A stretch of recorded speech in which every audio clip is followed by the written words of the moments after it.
도대체 어떻게 된 일일까요? 독일에서 온 평범한 16세 소녀가 한국에 오고 나서 수학을 다시 배우기 시작했다면 믿으시겠어요?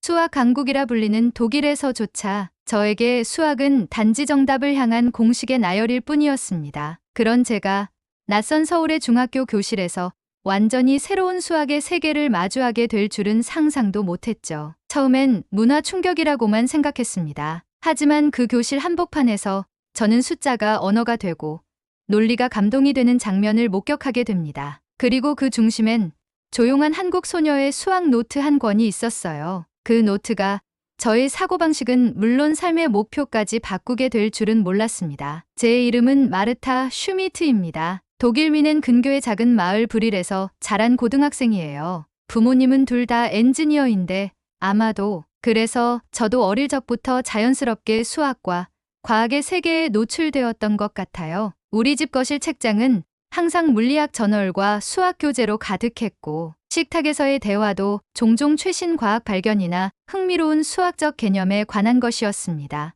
어릴 때부터 저는 부모님의 기대에 부응하려고 노력했어요. 특히 수학에서요. 학급에서 늘 상위권을 유지했고 수학 경시대회에도 몇 번 참가했죠. 하지만 솔직히 말하면 수학은 제게 즐거움이라기보다는 잘해야 하는 과목 중 하나였습니다. 공식, 도형, 방정식, 이론은 탄탄했고 시험은 잘 봤지만 수학을 좋아한다고는 말할 수 없었습니다. 그건 마치 지켜야 할 의무 같은 것이었거든요. 독일의 수학 교육은 체계적이고 논리적입니다. 우리는 어릴 때부터 문제의 본질을 파악하고 단계적으로 해결하는 방법을 배웠어요. 하지만 돌이켜보면 그 과정에서 창의성과 직관의 영역은 종종 간과되었던 것 같아요. 우리는 왜라는 질문보다 어떻게라는 질문에 더 집중했으니까요. 문제를 해결하는 방법은 알았지만 그 문제가 가진 더 깊은 의미나 다른 접근법에 대해서는 잘 생각해보지 않았던 거죠. 그런 제가 한국에 오게 된 건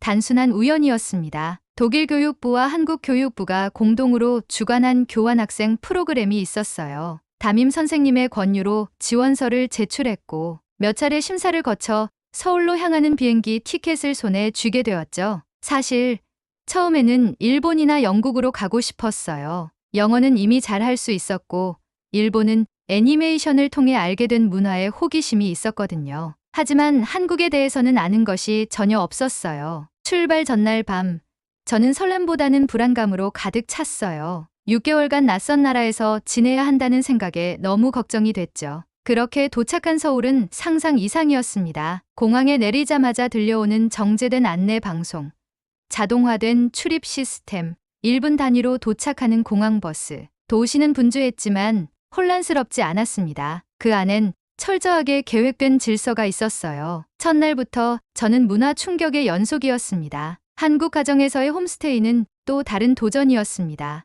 제가 머물게 된 김 선생님 가족은 너무나 친절했지만 생활 방식은 제가 익숙한 것과는 달랐어요. 식사 시간, 예의 범절, 심지어 일상적인 대화 방식까지 모든 것이 새롭고 때로는 혼란스러웠습니다. 그래도 김 선생님의 딸 민지는 영어를 꽤 잘했기에 초반에는 그녀를 통해 많은 것을 배울 수 있었습니다. 민지는 저와 같은 나이였고 제가 다니게 될 학교의 같은 반 학생이었어요. 그녀 덕분에 학교 시스템과 문화적 차이에 대해 미리 알 수 있었고 이는 큰 도움이 되었습니다. 제가 배정받은 학교는 서울 강남구에 위치한 중고등 통합 캠퍼스였습니다. 학생 수는 많았지만 교실은 늘 조용했고 수업은 빠르게 흘렀습니다. 첫날, 저는 모든 시선이 집중되는 가운데 자기소개를 해야 했어요. 독일에서 준비해온 간단한 한국어 인사로 시작했고 영어로 마무리했습니다. 예상외로 학생들은 제 서투른 한국어에 환하게 웃어주었고 이것이 첫 번째 마음의 벽을 허무는 순간이었죠. 하지만 수업이 시작되자 저는 곧 새로운 벽에 부딪혔습니다. 영어로 진행되는 국제 수업이 있을 거라는 기대와 달리 대부분의 수업은 한국어로 진행되었어요. 특히 수학 시간은 마치 훈련된 팀이 전쟁을 준비하는 것처럼 모두가 집중하고 문제를 정복하려는 열의로 가득 차 있었죠. 그때까지만 해도 저는 몰랐습니다. 그 수업 속 어딘가에서 제 인생을 바꿔놓을 작은 파동이 일어나고 있었다는 것을요. 처음 몇 주 동안은 주로 관찰자였습니다. 한국어를 이해하기 어려웠기 때문에 대부분의 시간을 선생님의 판서와 학생들의 반응을 살피는 데 보냈어요. 그러다 점차 특이한 패턴을 발견하게 되었습니다. 한국 학생들은 문제를 단순히 푸는 것이 아니라 여러 각도에서 탐구하는 듯 했어요. 한 문제를 풀 때도 다양한 접근법을 시도하고 가장 효율적인 방법을 찾아가는 과정이 마치 하나의 의식처럼 느껴졌습니다. 그 중심에는 한 소녀가 있었습니다. 이름은 소영. 많이 말하지도 않고 친구들과 잘 어울리는 편도 아니었지만 수학 시간만 되면 누구보다 눈이 반짝이던 아이. 그리고 칠판 앞에 나가 문제를 푸는 순간 교실 전체를 멈추게 만드는 존재였죠. 소영은 항상 맨 앞자리에 앉아 있었고 수업 내내 놀라운 집중력을 보여주었어요. 그녀의 노트는 항상 깔끔하게 정리되어 있었고 다양한 색상으로 구조화되어 있었습니다. 처음에는 소영과 말을 섞기가 어려웠어요. 하지만 수학이라는 공통 언어를 통해 우리는 점차 가까워질 수 있었습니다. 그것은 3주차 수학 시간에 시작되었어요. 선생님께서 특별히 복잡한 응용 문제를 내주셨는데 저는 전혀 이해할 수 없었습니다. 당황한 저를 본 소영이 조용히 제 책상으로 와서 자신의 노트를 펼쳐 보여주었어요. 그리고 그 순간 저는 처음으로 한국 수학 교육의 진면목을 보게 되었습니다. 소영이 푼 문제들은 단순한 답맞히기가 아니었습니다. 그녀는 문제를 해체하고 구조를 파악하며 자신의 논리를 천천히 쌓아 올렸습니다. 그 과정은 마치 수학이라는 추상적 세계 안에서 길을 만드는 건축가 같았어요. 소영의 노트를 우연히 더 자세히 보게 된 건 도서관에서였어요. 방과 후 학교 도서관에서 공부하던 중 우연히 소영이 혼자 앉아 문제를 풀고 있는 것을 발견했습니다. 용기를 내어 그녀 옆에 앉았고 도움을 청했어요. 그녀는 망설임 없이 자신의 노트를 펼쳐 보여주었고 그 순간 저는 충격을 받았습니다. 한 장 한 장 넘길수록 제가 배워왔던 수학이 얼마나 편협했는지를 깨닫게 되었죠. 공식을 외우고 답을 내는 것이 아니라 문제를 이해하고 접근하는 사고의 방식. 소영은 수학을 암기하지 않았습니다. 그녀는 수학을 설계하고 있었어요. 소영의 노트는 마치 하나의 예술작품 같았습니다. 페이지마다 다양한 색상 펜으로 개념을 구분하고 관계를 시각화했어요. 그리고 각 문제마다 여러 가지 접근법을 시도한 흔적이 있었죠. 거기에는 어떤 개념이 적용되었는지, 그리고 앞으로 비슷한 문제를 만났을 때 어떻게 접근할 것인지에 대한 자신만의 생각들이 정리되어 있었어요. 그날 이후 저는 한국의 수학 방식에 점점 빠져들게 되었습니다. 소영에게 더 많은 것을 배우고 싶다는 마음이 강해졌고 그녀도 기꺼이 저를 도와주겠다고 했어요. 우리는 매일 점심시간과 방과 후에 만나 함께 공부하기 시작했습니다. 처음에는 단순한 의사소통도 어려웠지만 점차 수학이라는 언어를 통해 대화하는 법을 터득해 나갔어요. 소영과 함께 방과 후에 학원 수업에도 참여하게 되었습니다. 이 경험은 저에게 완전히 새로운 세계를 열어주었어요. 학원에서는 학교보다 더 심화된 내용을 다루었는데 그것도 보통 학년보다 23년 앞선 내용이었습니다. 처음에는 너무 어렵게 느껴졌지만 소영의 도움으로 차츰 적응해 나갔어요. 학원 선생님은 문제 해결의 다양한 전략을 강조하셨고 학생들이 스스로 생각하도록 유도하셨습니다. 그것은 단순한 공부가 아니었습니다. 그건 생각의 틀을 바꾸는 경험이었어요. 조금씩 제 노트가 바뀌기 시작했고 문제를 푸는 방식이 달라졌습니다. 더 이상 공식을 기계적으로 적용하는 것이 아니라 문제의 본질을 파악하고 다양한 각도에서 접근하려고 노력했어요. 특히 소영에게서 배운 시각화 기법은 큰 도움이 되었습니다. 복잡한 문제도 그림이나 다이어그램으로 표현하면 훨씬 명확하게 이해되었거든요. 한 달이 지나자 저는 조금씩 한국 수업에 적응해 나갔습니다. 수학 시간에는 이제 어느 정도 내용을 따라갈 수 있었고 간단한 한국어 단어들도 이해할 수 있게 되었어요. 그리고 어느 날 담임 선생님이 제게 제안하셨습니다. 마르타, 내가 경험한 한국과 독일의 수학 학습 문화 차이에 대해 탐구,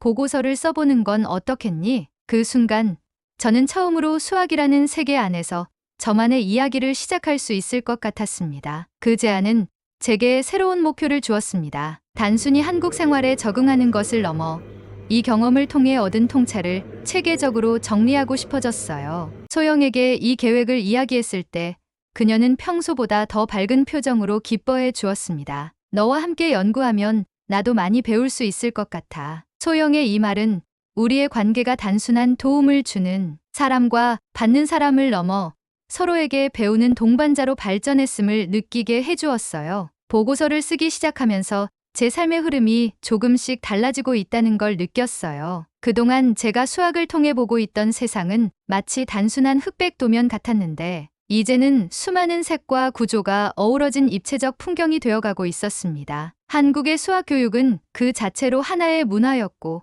철학이었으며 문제를 푸는 과정은 마치 복잡한 감정을 해석하는 예술 작업처럼 느껴지기 시작했죠. 소영과 함께한 탐구는 점점 깊어졌습니다. 우리는 매주 새로운 주제를 정하고 그에 대한 비교 연구를 진행했어요. 기하학, 대수학, 미적 분학, 각 분야마다 독일과 한국의 교육 방식은 미묘하게 달랐고 그 차이를 발견하는 것은 흥미로운 여정이었습니다. 단순한 수학 교류가 아니었어요. 우리는 각자의 나라에서 배운 방식을 비교하고 서로의 사고 방식을 이해하려 노력했습니다. 처음엔 충돌도 있었죠. 독일에서는 하나의 문제를 풀 때 한 가지 가장 논리적인 해법만을 고집했어요. 반면 한국에서는 여러 방식의 접근을 인정하고 다양한 해석의 가능성을 열어두는 걸 중요시했죠. 저는 종종 이건 너무 비효율적이지 않아? 라고 생각했고 소영은 왜 다른 방법을 고려하지 않아? 라고 의문을 품었습니다. 그러나 이런 차이는 오히려 우리의 연구를 더 풍부하게 만들었어요.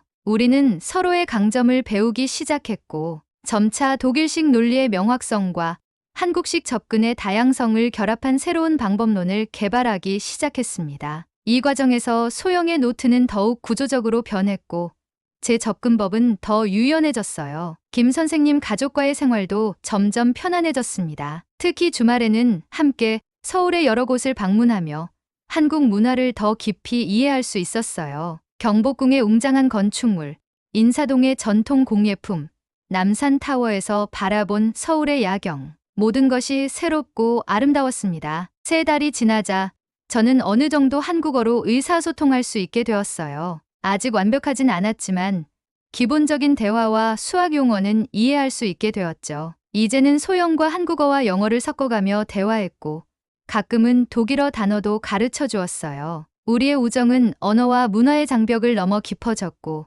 이것은 우리의 연구에도 반영되었습니다. 그 과정 속에서 저는 깨달았습니다. 수학은 단순히 정답을 맞히는 기술이 아니라 세상을 보는 눈을 훈련하는 도구였다는 것을요. 그리고 그 눈을 키워준 건 한국 교육의 구조화된 접근과 끊임없는 자기 훈련이었습니다. 한국의 학생들은 어릴 때부터 문제를 다양한 각도에서 바라보는 훈련을 받았고 이는 그들의 사고 방식 자체를 형성했습니다. 우리의 연구는 점점 더 구체적인 형태를 갖추기 시작했어요. 소영의 제안으로 우리는 같은 수학 문제를 독일식과 한국식으로 각각 풀어보고 그 과정과 결과를 비교 분석하기 시작했습니다. 이를 통해 두 나라의 교육 방식이 어떻게 다른 결과를 가져오는지 그리고 그 차이의 근본적인 원인이 무엇인지를 탐구했어요. 특히 인상적이었던 것은 문제 해석의 차이였습니다. 독일에서는 문제를 명확하고 객관적인 정보의 집합으로 보는 경향이 있었어요. 반면 한국에서는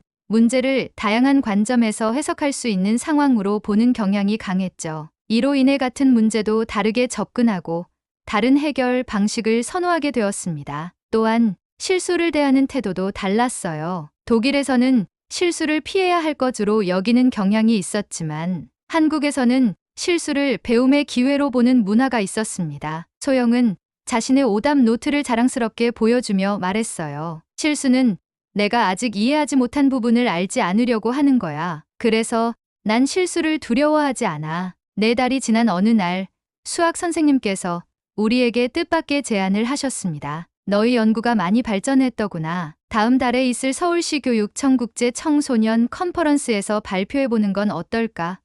처음에는 너무 부담스러웠지만 소영의 격려와 선생님의 지도로 우리는 용기를 냈어요. 이제 우리의 연구는 단순한 학교 과제를 넘어 실제 교육 현장에 기여할 수 있는 가능성을 품게 되었습니다. 학술 발표를 앞두고는 매일같이 밤늦게까지 발표 자료를 정리했어요. 슬라이드 하나, 통계 하나도 허투루 넘기지 않았고 제가 경험한 감정까지도 글로 정리해 나갔습니다. 소영은 한국식 PPT 디자인의 특징을 알려주었고, 저는 독일식 논리 구조로 내용을 체계화했어요. 우리는 서로의 강점을 결합하여 양국의 교육 방식을 객관적으로 비교하면서도 그 안에 담긴 문화적 맥락과 철학적 차이를 드러내고자 했습니다. 발표 준비는 쉽지 않았어요. 언어의 장벽, 문화적 차이, 그리고 학술적 엄격함을 모두 고려해야 했으니까요. 하지만 이 과정에서 우리는 더 깊은 우정을 쌓았고 서로에게서 배우는 기쁨을 느꼈습니다. 소영은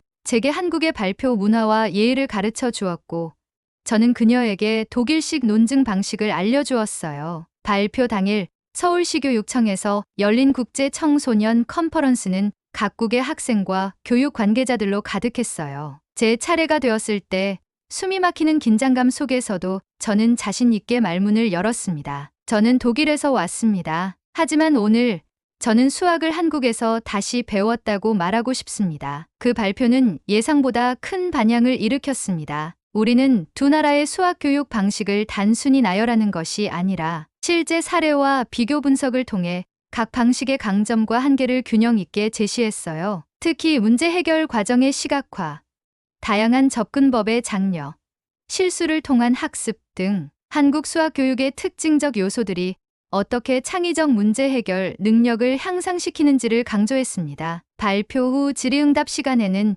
여러 나라의 학생들이 적극적으로 참여했어요. 한국에서는 어떻게 이렇게 복잡한 사고를 중학생 시절부터 훈련시키는 걸까요? 그 질문에 저는 웃으며 대답했어요. 정답을 외우는 데서 멈추지 않고 질문을 던지는 데서 출발하기 때문이죠. 여러 교육 전문가들이 우리의 발표에 관심을 보였고, 몇몇은 우리의 연구 보고서를 요청하기도 했습니다. 한 독일 교육위원회 관계자는 제게 따로 와서 이야기했어요. 내가 경험한 것을 독일 학생들에게도 전할 수 있는 기회가 있으면 좋겠구나. 그 말은 제게 새로운 가능성을 열어주었습니다. 그날 이후 저는 완전히 달라졌습니다. 이제 수학은 제게 목적이 아니라 언어가 되었어요. 세상을 설명하고 나를 표현하고 타인을 이해하는 언어요. 그리고 그 언어를 제대로 배울 수 있었던 건 한국이라는 나라에서 보낸 이 짧은 시간이었습니다. 소영과의 우정, 김 선생님 가족과의 생활, 학교에서의 경험, 모든 것이 제 안에서 새로운 시각과 사고방식으로 통합되어 갔어요. 마지막 2달 동안 우리는 연구 범위를 더 확장했습니다. 이제는 단순히 수학 교육 방식의 비교를 넘어 그 근저에 깔린 문화적, 철학적 차이까지 탐구하기 시작했어요. 동양의 집단주의적 사고와 서양의 개인주의적 접근이 어떻게 수학 교육에 영향을 미치는지, 그리고 이런 차이가 실제 문제 해결 능력에 어떤 결과를 가져오는지를 분석했습니다. 특히 인상적이었던 것은 한국 수학 교육에서 발견한 연결성의 강조였어요. 한국에서는 수학적 개념들이 서로 고립된 것이 아니라 하나의 거대한 네트워크처럼 연결되어 있었습니다. 이는 학생들이 새로운 문제를 만났을 때 기존 지식을 창의적으로 재구성할 수 있는 능력을 길러주었어요. 반면 독일에서는 각 개념의 엄밀한 이해와 체계적 접근을 강조했는데, 이는 깊이 있는 전문 지식 형성에 도움이 되었습니다. 우리는 이런 차이가 단순히 교육 방법론의 차이가 아니라 더 근본적인 세계관의 차이에서 비롯된다는 결론에 도달했어요. 한국의 교육 방식은 관계 중심적이고 전체론적인 반면, 독일의 교육 방식은 개념 중심적이고 환원주의적인 경향이 있었습니다. 어느 쪽이 더 우수하다고 할 수는 없었지만 각각의 강점을 결합하면 더 풍부한 수학적 이해와 문제 해결 능력을 기를 수 있다는 것이 우리의 주장이었어요. 교환학생 프로그램이 끝나갈 무렵, 저는 다시 독일로 돌아갈 준비를 해야 했습니다. 짐을 싸며 소영과 함께했던 시간들을 떠올렸어요. 그녀의 조용한 집중력, 수많은 세계의 노트, 개념을 시각화하던 열정, 그리고 무엇보다 타인을 돕는 데 주저하지 않던 그 따뜻함까지요. 소영은 단순한 똑똑한 학생이 아니었습니다. 그녀는 지식의 힘을 통해 세상을 바꾸는 방법을 알고 있는 사람이었어요. 마지막 주, 소영은 저에게 특별한 선물을 주었습니다. 그것은 6개월 동안 우리가 함께 연구한 모든 내용을 정리한 노트북이었어요. 매 페이지에는 우리의 비교 연구, 발견, 그리고 개인적인 성찰이 담겨 있었습니다. 표지에는 한국어와 독일어로 우리의 수학 여정이라고 쓰여 있었고, 첫 페이지에는 소형의 손글씨로 이런 메시지가 적혀 있었어요. 수학은 국경을 넘어 우리를 연결했어. 이 여정이 끝이 아니라 시작이라고 믿어. 독일에 돌아온 후 저는 학교 친구들과 수학 스터디 모임을 만들었고, 한국에서 배운 학습법을 조금씩 공유하기 시작했어요. 처음엔 낯설어 했지만 곧 친구들은 그 방식의 효율성에 매료되었고, 저희는 학교 내에 한국식 수학 탐구 동아리를 만들게 되었습니다. 이 작은 변화는 점점 퍼져나갔고 지역 교육청의 관심까지 이끌어냈죠. 한 달에 한 번 저는 소영과 화상 통화를 하며 서로의 근황을 나누고 지속적으로 연구 주제에 대해 의견을 교환했습니다. 그녀는 이제 한국의 과학고등학교 입학을 준비하고 있었고, 저는 대학 진학 준비를 시작했어요. 우리의 꿈은 조금씩 달라졌지만 수학을 통해 세상을 이해하고 변화시키고자 하는 열정은 여전했습니다. 제 수학 성적은 극적으로 향상되었고, 이제는 학교에서 수학 멘토링 프로그램의 리더로 활동하고 있어요. 때때로 친구들이 물어봅니다. 마르타, 넌 도대체 한국에서 뭘 배워온 거야? 그럴 때마다 저는 미소를 지으며 대답합니다. 수학이 단지 문제를 푸는 도구가 아니라 세상을 이해하는 언어라는 걸 배웠어. 이제 저는 꿈이 생겼습니다. 세계 여러 나라의 수학 교육을 탐구하고 가장 효율적이고 인간적인 방식을 연구하고 싶어요. 그리고 언젠가 한국으로 돌아가 그곳에서 다시 공부하고 그 문화 속에서 성장하고 싶습니다. 소영처럼 수학을 통해 세상을 바꾸는 사람이 되고 싶어요. 그리고 그 첫걸음을 내딛게 해준 한국에서의 시간, 그리고 소영과의 우정은 제 인생에서 가장 소중한 보물이 되었습니다. 이 이야기를 끝까지 들어주셔서 정말 감사합니다. 수학이 단지 숫자와 공식이 아닌 사람과 문화를 연결하는 언어가 될 수 있다는 것을 여러분께 전하고 싶었습니다. 때로는 가장 예상치 못한 장소에서 가장 큰 깨달음이 찾아오기도 하죠. 제게는 그것이 서울의 한 교실이었고 조용한 한국 소녀의 노트북이었습니다. 저의 여정이 여러분께도 작지만 깊은 영감을 줄 수 있기를 바랍니다. 오늘 이야기가 마음에 드셨다면 좋아요와 구독 잊지 말고 눌러주세요. 그럼 다음 시간에 더욱더 감동적인 이야기를 가지고 오겠습니다. 감사합니다.